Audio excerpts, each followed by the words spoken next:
Today, I'll show you how to create a simple animation by adding keyframes to a property in your composition. This is a foundational skill in motion graphics and visual effects, and once you understand it, you can animate almost anything on screen with confidence.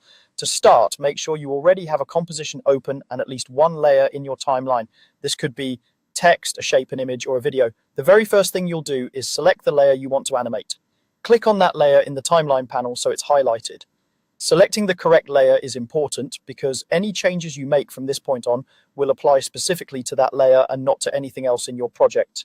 With the layer selected, you're ready to choose the property you want to animate. Properties are things like position, scale, rotation, opacity, or any effect controls you might have added.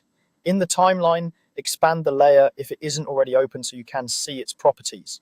Look for the specific property you want to animate, for example, position, if you want something to move across the screen, or opacity if you want it to fade in or out. Next, you're going to enable keyframing for that property. To do this, find the small stopwatch icon next to the property name, click the stopwatch once. As soon as you do, the software creates your first keyframe at the current time. Using the current value of that property, you'll see a small diamond icon appear on the timeline at the playhead's position.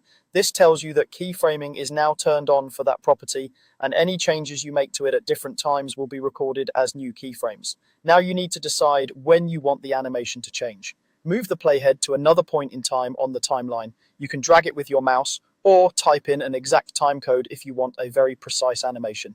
It's a good idea to think about how fast or slow you want the movement or change to be. A small distance in time between keyframes will create a fast animation, while a larger distance will make it slower and smoother.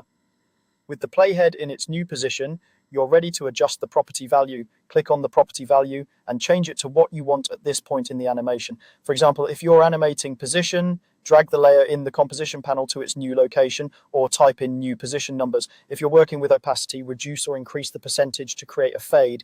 As soon as you change the value with keyframing enabled, a new keyframe will automatically appear at the playhead's current position on the timeline. You now have at least two keyframes on that property, and together they define the animation between those points in time. The software will smoothly interpolate the values between the first and second keyframe, creating motion or change automatically. To preview your animation, move the playhead back to the beginning of the timeline and press play. You should see your layer transition from the first keyframe's value to the second keyframe's value over the time between them. From here, you can refine your animation by adjusting the timing of the keyframes, moving them closer together for a snappier effect or farther apart for a more gradual one. You can also tweak the property values at each keyframe until the movement or change feels just right. Once you're comfortable with this process, you can